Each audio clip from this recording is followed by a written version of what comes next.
মানে একেবারে সবচেয়ে ক্ষমতাবান থেকে সবচেয়ে নিঃস্ব, একেবারে সর্বহারা, যাদের ক্ষমতার কিছু নেই, তারাও আইনের চোখে সমান হবে এবং আইনের সাধারণ সুযোগ সুবিধা এবং আইনের সব ধরনের বিষয় একভাবে কেটে হবে। এটা হলো গণতন্ত্রের প্রথম সহজ। আর সেকেন্ড হলো সুশাসন। সুশাসনের জন্য দরকার হলো ন্যায় বিচার ভিত্তিক সমাজ, একটা বিচার ন্যায় বিচার থাকবে, তার জন্য কিন্তু আইনের শাসন অত্যন্ত জরুরি এবং জবাবদিহিতামূলক সরকার। ফলে গণতন্ত্র এগুলোকে দিতে পারে। গণতন্ত্র ছাড়া কোনো সিস্টেম আইনের শাসন কায়েম করতে পারে না। যেহেতু এক রাজতন্ত্র বলেন, রাজতন্ত্র বলেন, অন্য যে কোনো এক ধরনের তন্ত্র বলেন, সব তন্ত্রের একটা জিনিস থাকে যে একটা শ্রেণী, শীর্ষ শ্রেণীর তাদের কোনো জবাবদিহিতা থাকে না, তাদের নিজে থেকে জবাবদিহিতা শুরু হয়। ফলে সুশাসন সত্যিকার অর্থে সেভাবে সম্ভব হয় না। সেই জন্যই এটা একটা সিস্টেম যেটাতে আমাদের দেশে প্রথম থেকে আমরা অনেকদিন থেকে এটা চর্চা করছি, কিন্তু ব্যাপারটা হলো যে এটাতে যেটা সমস্যা যে আমরা চর্চা করছি সবই ঠিক আছে, আমাদের প্রধানমন্ত্রী আছে, আমাদের বিরোধী দলের নেত্রী আছে, আপনারা সম্মান দিচ্ছেন আমাদেরকে, আমাদের উপনেতা আছেন, বিরোধী দলের উপনেতা আছে, চিফ হুইপ আছেন, সবই আছে এবং আমরা সংসদে কথা বলছি সেগুলো। কিন্তু আমাদের সিস্টেমটা এমন হয়ে গেছে যে জনগণের কথা মতো সংসদীয় দলের নিয়ম হলো, সংসদীয় দলের নিয়ম হলো সরকার হবে শুধুমাত্র ক্যাবিনেটে যারা থাকবেন তারা সরকার দলীয়, প্রধানমন্ত্রী সহ যারা ক্যাবিনেটে থাকবেন। সরকার দলীয় অন্য সকল সংসদ সদস্য হবেন বেসরকারি সদস্য এবং বিরোধী দলেরা সবাই বেসরকারি, এবং তারা একত্রিতভাবে জনগণের মতামত দিয়ে সরকারকে জবাবদিহিতা করবে।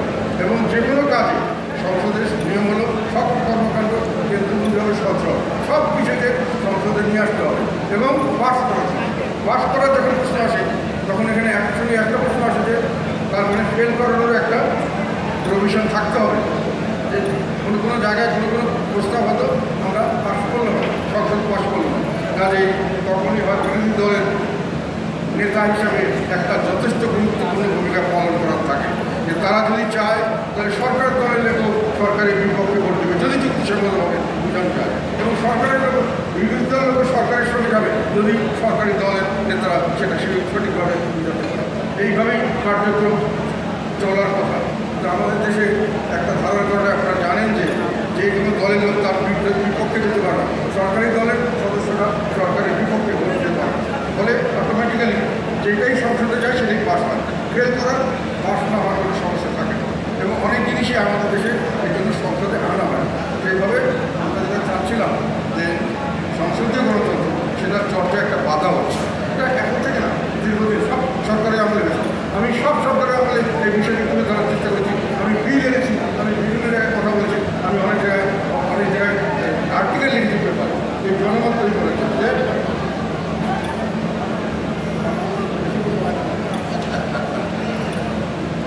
এই কথাগুলি বলার সুযোগ কম্পাইশনে বলছি। এই জন্য এই প্রশ্নটা থেকে যায় যে আমরা সংসদীয় গণতন্ত্র করেছি কিন্তু এটাকে সম্পূর্ণভাবে কার্যকর করতে দিচ্ছি না। কেন? আমরা মনে করি আমাদের জনগণ ভোট দিতে পারে না সঠিকভাবে। আমরা ধারণ করি যে যাদেরকে ভোট দেয় তারা বিক্রি হয়ে যাবে, আমাদের রাজনীতিবিদরা অসফল। তাহলে আমরা গণতন্ত্রের চর্চা কেন করলাম?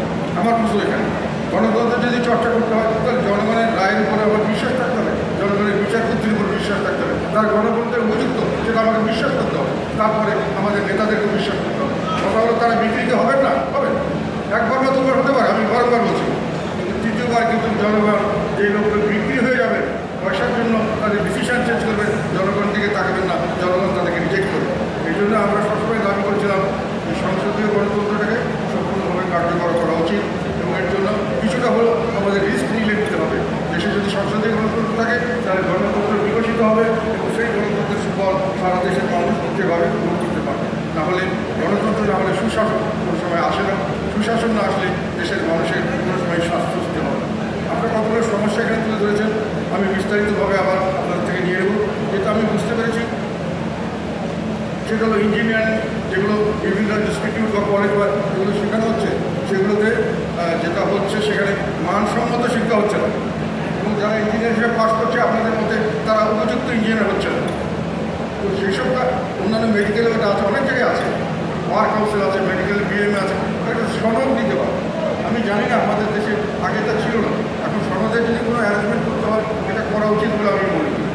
যদি দরকার হয় এটার বিষয়ে আমি মনে করি একটা কাউন্সিল করে তার মাধ্যমে সনদ দিলে তাদের সার্টিফিকেটগুলো যাচাই করা এবং সত্যিকার অর্থে তারা ইঞ্জিনিয়ার হিসেবে মানসম্মত কিনা তার একটা সার্টিফিকেট দেওয়ার ব্যবস্থা করবে। এটা আমি তুলে ধরবো জীবনে। এবং তাদের দ্বন্দ্ব ছিল এই প্রশাসনের সঙ্গে, সিএসপি অফিসারদের সঙ্গে ইঞ্জিনিয়ারদের একটা দ্বন্দ্ব ছিল। কেননা ইঞ্জিনিয়াররা তখন মনে করতো যে আমরা সব থেকে যাবে, আমরা যখন ইঞ্জিনিয়ারিংয়ে ভর্তি হই তখনই আমাদের 1 বছর পরে আমাদের চাকরি বাকরি সবাই চাকরি পেয়ে গেছে। অনেক আমাকে চাকরি একটা জায়গা থেকে অফার দেওয়া ছিল, আমাকে চাকরি দেওয়া হয়ে গেছে। আমি তখন পাস করি না, এরকম হতো। আমরা যখন পাস করার পরে আমরা দেখেছি আমরা অন্য জায়গায় গেছি, ভালো লাগছে না এই চাকরি, এখানে দরখাস্ত করলাম, আমাদের বাসা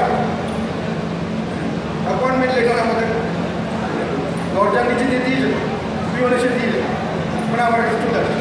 তো এই অবস্থায় খুব ব্রিলিয়েন্ট সামনে আমরা ইঞ্জিনিয়ার।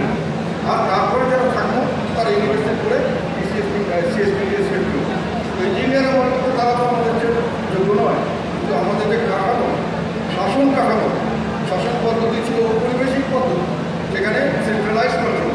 যারা কেন্দ্রীয়ভাবে যারা শাসন করতেন তারা নিজেদের একটা তাদের কন্ট্রোল, ব্রিটিশরা যখন একটা যেখানে যারা ডিস্ট্রিক্টে মহকুমায় ডিভিশনে তাদের নিজের একটা নিজস্ব একটা গোষ্ঠী তৈরি করতেন এবং তাদের এই সিএসপি অফিসাররা তাদের হয়ে